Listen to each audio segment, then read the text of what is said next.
रियाजुल्लाह खान साहब, सब बताइएगा क्या मामला हुआ है। ये जो ज़ाहिर आप लोग कह रहे हैं कि हम सप्लाई रोक देंगे, मकामी एरिया से गंदम उठाने दी जाए, ये मामला कब शुरू हुआ और हुकूमत से आप लोगों ने क्या गुजारिश की, मुतालबात कहाँ तक पहुँचे हैं आपके? जी बिस्मिल्लाहिर्रहमानिर्रहीम जी, हमारे जी ये गवर्नमेंट के साथ ये इशू चल रहा था। फूड डिपार्टमेंट हमें ये उनका इसरार था कि वो हमें जो ग्रोइंग एरिया है वहाँ से गंदम उठाएं। अच्छा, हम लोग पहले ये शामिल है कि हम लोकल गोदाम से जो है वो प्राइवेट वो जो गंदम है हम उठाएंगे। और उस पर उन्होंने हमसे ये बात की कि जी अब हम लोग उठाने से इनकार कर दिया। अच्छा। तो आज हमारी डीसी साहब रावलपिंडी और डायरेक्टर फूड से दोनों से मुलाकात हुई, जिसमें उन्होंने हमारी तकरीबन बातें आज तक मौखर कर दी हम लोगों ने। वो उसमें ये सेटल हुआ है हमारा कि 7 दिन तक, सैटरडे तक हम कोटा उठाएंगे। अच्छा, अच्छा। और उसमें जनाब अली हम बाद लाहौर में उनसे हमारी मुलाकात होगी, जो हमारी कैबिनेट में बात कही हुई है उसके हवाले से बात होगी और उस तक हम लोगों ने जो है अवाम की मफाद के लिए जो है ये हड़ताल मौखर कर दी है। मौखर कर दी है। चलें, ये बड़ी अच्छी खबर है कि आप ये कह रहे हैं कि फिलहाल आवाम के लिए, अवामुन्नास के लिए मौखर की गई है, मुतालबात जो हैं वो रखे जाएंगे और उसके बाद उनकी मंजूरी तक देखा जाएगा। ये तो अच्छी बात है कि खुद रियाजुल्लाह साहब ने कह दिया कि फिलहाल हमने मौखर कर दिया है। एक बहरानी कैफियत ज़रूर पैदा होने जा रही थी।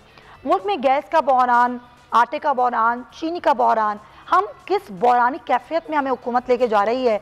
एक जान तो हुकूमत खुद ऑफिशियल ये बयान देती है कि सर्दियों में गैस 3 टाइम मिलेगी, जैसे कि 3 टाइम हम खुराक खाते हैं, बिल्कुल उसी तरीके से हमें गैस मिला करेगी, यानी कि सुबह नाश्ते पर, दोपहर के खाने पर और रात के खाने पर। उसके अलावा अगर आपका कोई काम है, आपको खाना बनाना है, तो आपको गैस नहीं मिलेगी।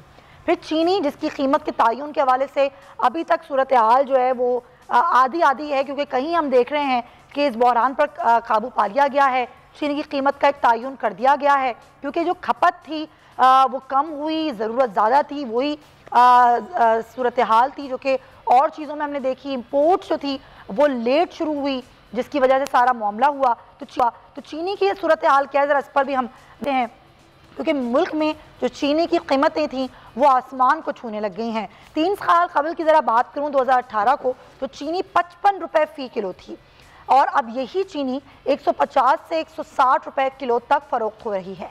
3 साल में चीनी की फ़ी किलो कीमत में तकरीबन 100 रुपये का नाज़रीन इजाफा हुआ है।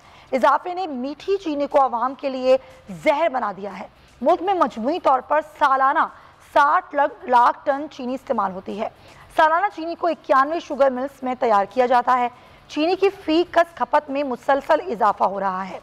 99 में पाकिस्तान की सालाना फ़ी कस चीनी की खपत 23 किलोग्राम थी। 2020 में बढ़कर ये 26.52 किलोग्राम हो गई है। चीनी की पैदावार का इन्हिसार गन्ने की पैदावार पर होता है। आदाद शुमार के मुताबिक गन्ने की पैदावार पाकिस्तान के 3 सूबों पंजाब, सिंध और खैबर पख्तूनख्वा में होती है। माली साल 2021 में 11,74,000 एकड़ पर गन्ने की काश्त की गई, जिससे 7,56,00,000 टन गन्ने की पैदावार हुई। शुगर मिल एसोसिएशन के मुताबिक चीनी की कीमत में इजाफे की वजूहात डॉलर के मुकाबले में रुपए की कदर में कमी है। सेल्स टैक्स को अब 8 से बढ़ाकर 17% कर देना और एक्सेल लोड पर अमल दरामद भी इस तमाम तर सूरत हाल में शामिल है।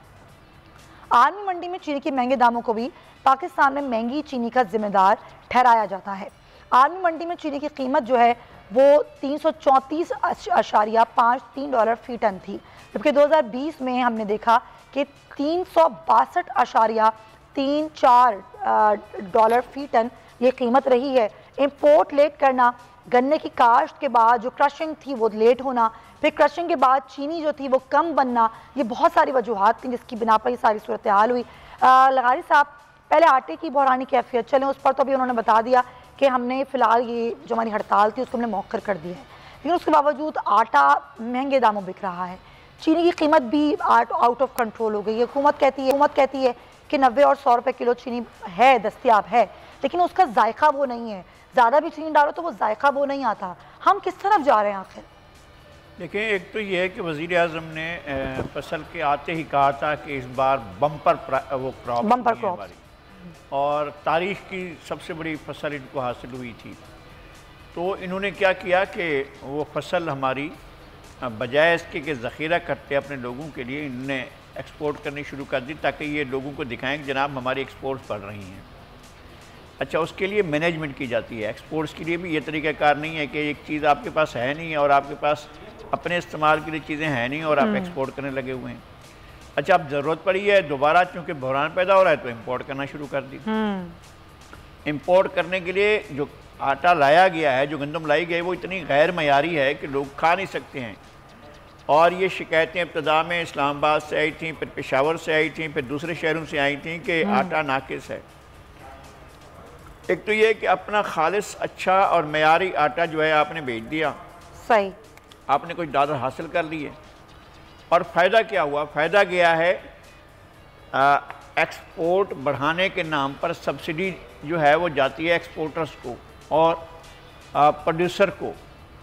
प्रोड्यूसर को कुछ नहीं जाता है। जो गंदम बोता है वो अब तक रो रहा है। ये हमारे मिल ओनर्स एसोसिएशन जो है फ्लोर मिल के, वो नहीं उठा रहे हैं गंदम वहाँ से जहाँ गंदम पैदा होती है, वहाँ से वो कहते हैं नहीं, हमें वहाँ ला कर दी जाए जहाँ पर हम रहते हैं और जहाँ पर हम कंज्यूम करते हैं।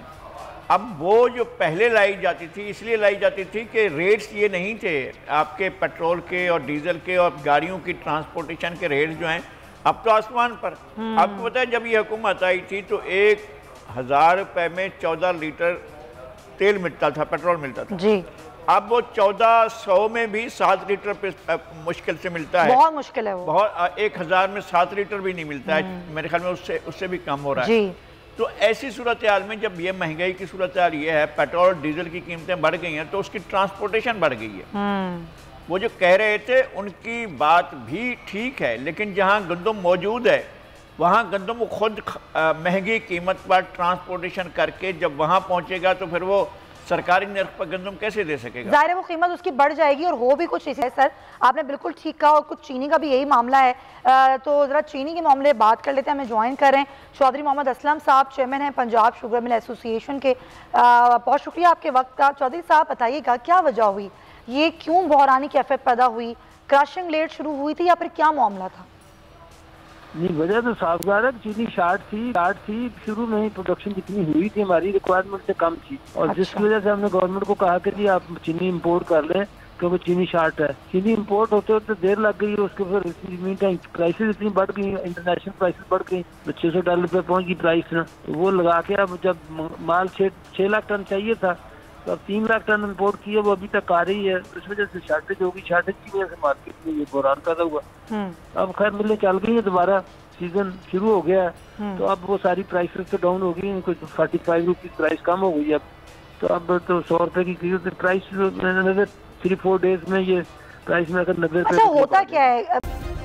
सब्सक्राइब करें और बेल दबाएं ताकि कोई खबर रह न जाए।